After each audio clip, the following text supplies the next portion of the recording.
The Ghost Dance, Kado, Nanasena, also called the Ghost Dance of 1890, is a ceremony incorporated into numerous Native American belief systems. According to the teachings of the Northern Paiute spiritual leader Wovoka, proper practice of the dance would reunite the living with spirits of the dead, bring the spirits to fight on their behalf, end American westward expansion, and bring peace, prosperity, and unity to Native American peoples throughout the region. The basis for the Ghost Dance is the Circle Dance, a traditional Native American dance. The Ghost Dance was first practiced by the Nevada Northern Paiute in 1889. The practice swept throughout much of the western United States, quickly reaching areas of California and Oklahoma. As the Ghost Dance spread from its original source, different tribes synthesized selective aspects of the ritual with their own beliefs. The Ghost Dance has been associated with Wovoka's prophecy of an end to colonial expansion while preaching goals of clean living, an honest life, and cross-cultural cooperation by Native Americans. Practice of the Ghost Dance movement was believed to have contributed to Lakota resistance to assimilation under the Dawes Act. The Lakota variation on the Ghost Dance tended towards millenarianism, an innovation that distinguished the Lakota interpretation from Jack Wilson's original teachings. The Caddo still practice the Ghost Dance today. History. Paiute influence. The Northern Paiutes living in Mason Valley, in what is now the U.S. state of Nevada, were known collectively as the Tovuzadakado at the time of European contact. The Northern Paiute community at this time was thriving upon a subsistence pattern of fishing, hunting wild game, and foraging for pine nuts and roots such as Cyperus esculentus. The Tovuzadakado tended to follow various spiritual leaders and community organizers. Community events centered on the observance of seasonal ceremonies such as harvests or hunting. In 1869, Hawthorne Wadsawab, a Paiute man, organized a series of community dances to announce a vision. He spoke of a journey to the land of the dead and of promises made to him by the souls of the recently deceased. They promised to return to their loved ones within a period of 3 to 4 years. Wadsawab's peers accepted this vision, likely due to his reputable status as a healer. He urged the populace to dance the common circle dance as was customary during a time of celebration. He continued preaching this message for 3 years with the help of a local weather doctor named Tuvabo, father of Wovoka. Prior to Wadsawab's religious movement, a devastating typhoid fever epidemic struck in 1867. This and other European diseases killed approximately 1/10 of the total population, resulting in widespread psychological and emotional trauma. The disruption brought disorder to the economic system and society. Many families were prevented from continuing their nomadic lifestyle. Round dance influence. A round dance is a circular community dance held usually around an individual who leads the ceremony. Round dances may be ceremonial or purely social. Usually, the dancers are accompanied by a group of singers who may also play hand drums in unison. The dancers join hands to form a large circle. The dancers move with a side shuffle step to reflect the long-short pattern of the drum beat, bending their knees to emphasize the pattern. He had received training from an experienced holy man under his parents' guidance after they realized that he was having difficulty interpreting his previous visions. Wovoka was also training to be a weather doctor, following in his father's footsteps. He was known throughout Mason Valley as a gifted and blessed young leader. Preaching a message of universal love, he often presided over circle dances, which symbolized the sun's heavenly path across the sky. Anthropologist James Mooney conducted an interview with Wovoka prior to 1892. Mooney confirmed that his message matched that given to his fellow Indians. This study compared letters between tribes. According to Mooney, Wovoka's letter said he stood before God in heaven and had seen many of his ancestors engaged in their favorite pastimes, and that God showed Wovoka a beautiful land filled with wild game and instructed him to return home to tell his people that they must love each other and not fight. He also stated that Jesus was being reincarnated on earth in 1892, that the people must work, not steal or lie, and that they must not engage in the old practices of war or the traditional self-mutilation practices connected with mourning the dead. He said that if his people abided by these rules, they would be united with their friends and family in the other world, and in God's presence. There would be no sickness, disease, or old age. Mooney writes that Wovoka was given the ghost dance and commanded to take it back to his people. He preached that if the 5-day dance was performed in the proper intervals, the performers would secure their happiness and hasten the reunion of the living and deceased. Wovoka said that the Creator gave him powers over the weather and that he would be the deputy in charge of affairs in the western United States, leaving current President Harrison as God's deputy in the East. Jack claims that he was then told to return home and preach God's message. Wovoka claimed to have left the presence of God convinced that if every Indian in the West danced the new dance to hasten the event, all evil in the world would be swept away, leaving a renewed earth filled with food, love, and faith. Quickly accepted by his Paiute brethren, the new religion was termed Dance in a Circle. Because the first European contact with the practice came by way of the Lakota, their expression spirit dance was adopted as a descriptive title for all such practices. This was subsequently translated as ghost dance. Spread of the prophet's message. Through Native Americans and some white settlers, Wovoka message spread across much of the western portion of the United States.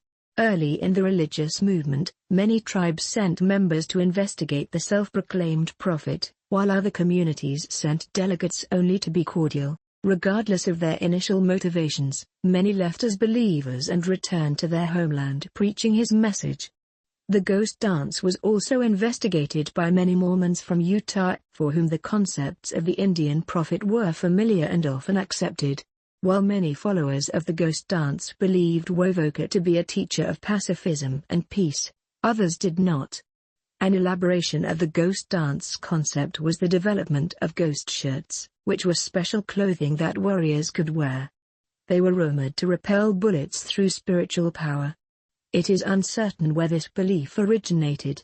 Scholars believe that in 1890 Chief Kicking Bear introduced the concept to his people, the Lakota, while James Mooney argued that the most likely source is the Mormon temple garment which Mormons believe protect the pious wearer from evil. The Lakota interpretation drew from their traditional idea of a renewed earth in which all evil is washed away. This Lakota interpretation included the removal of all European Americans from their lands. They told the people they could dance a new world into being. There would be landslides, earthquakes, and big winds. Hills would pile up on each other. The earth would roll up like a carpet with all the white man's ugly things. The stinking new animals, sheep and pigs, the fences, the telegraph poles, the mines and factories. Underneath would be the wonderful old new world as it had been before the white fat takers came. Political influence. In February 1890, the United States government broke a Lakota treaty by adjusting the Great Sioux Reservation of South Dakota, an area that formerly encompassed the majority of the state, and breaking it up into 5 smaller reservations. The government was accommodating white homesteaders from the eastern United States. In addition, it intended to break up tribal relationships and conform Indians to the whites' ways, peaceably if they will, or forcibly if they must. On the reduced reservations, the government allocated family units on 320-acre, 1.3 square kilometers, plots for individual households. The Lakota were expected to farm and raise livestock, and to send their children to boarding schools. With the goal of assimilation, the schools taught English and Christianity, as well as white American cultural practices. Generally, they forbade inclusion of Indian traditional cultures and languages. To help support the Lakota during the period of transition, the Bureau of Indian Affairs, BIA, was to supplement the Lakota with food and to hire white farmers as teachers for the people. The farming plan failed to take into account the difficulty that Lakota farmers would have in trying to cultivate crops in the semi-arid region of South Dakota. By the end of the 1890 growing season, a time of intense heat and low rainfall, it was clear that the land was unable to produce substantial agricultural yields. Unfortunately, This was also the time when the government's patience with supporting the so-called lazy Indians ran out. Rations for the Lakota were halved. With the bison having been virtually eradicated a few years earlier, the Lakota were at risk of starvation.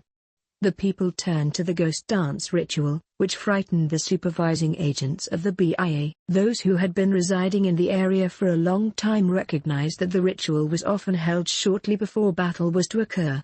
Kicking Bear was forced to leave Standing Rock, but when the dances continued unabated, Agent James McLaughlin asked for more troops. He claimed the Hunkpapa spiritual leader Sitting Bull was the real leader of the movement. A former agent, Valentine McGillicuddy, saw nothing extraordinary in the dances and ridiculed the panic that seemed to have overcome the agencies, saying, "The coming of the troops has frightened the Indians." If the Seventh-day Adventists prepare the ascension robes for the second coming of the Savior, the United States Army is not put in motion to prevent them. Why should not the Indians have the same privilege? If the troops remain, trouble is sure to come. Nonetheless, thousands of additional U.S. Army troops were deployed to the reservation.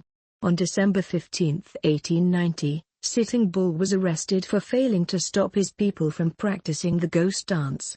During the incident, one of Sitting Bull's men, Catch the Bear, fired at Lieutenant Bullhead, striking his right side.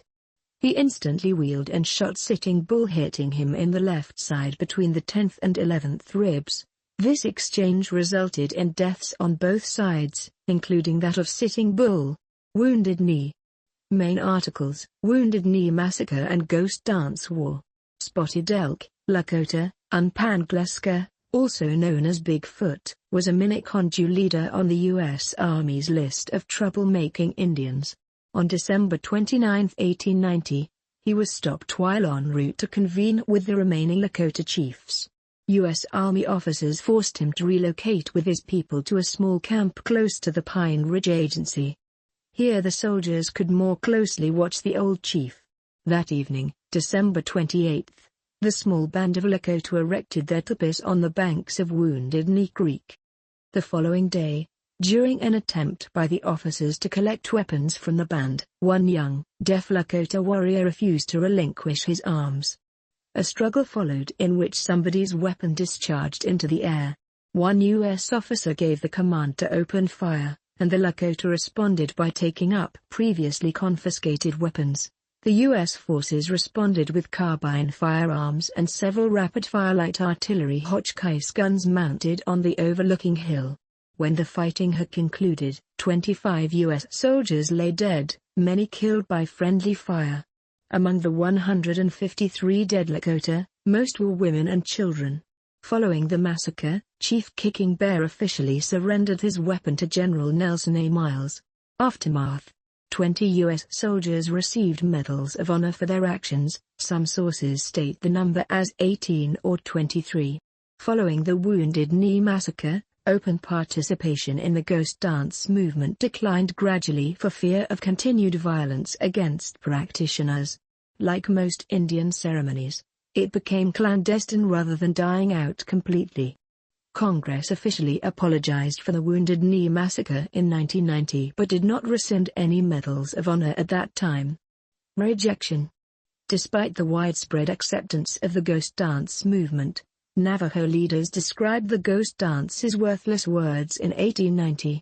3 years later, James Mooney arrived at the Navajo reservation in northern Arizona during his study of the ghost dance movement and found the Navajo never incorporated the ritual into their society. Kehoe believed the movement did not gain traction with the tribe due to the Navajos' higher levels of social and economic satisfaction at the time. Another factor was cultural norms among the Navajo, which inculcated a fear of ghosts and spirits, based on religious beliefs. Today the Wounded Knee Massacre did not mark the end of the ghost dance movement and it continued underground. Wovoka continued to spread its message, along with Kicking Bear, Short Bull and other spiritual leaders. During the Wounded Knee incident of 1973, Lakota men and women, including Mary Brave Bird, did the ghost dance ceremony on the site where their ancestors had been killed. In her book Lakota Woman, Brave Bird wrote that ghost dances continue as private ceremonies.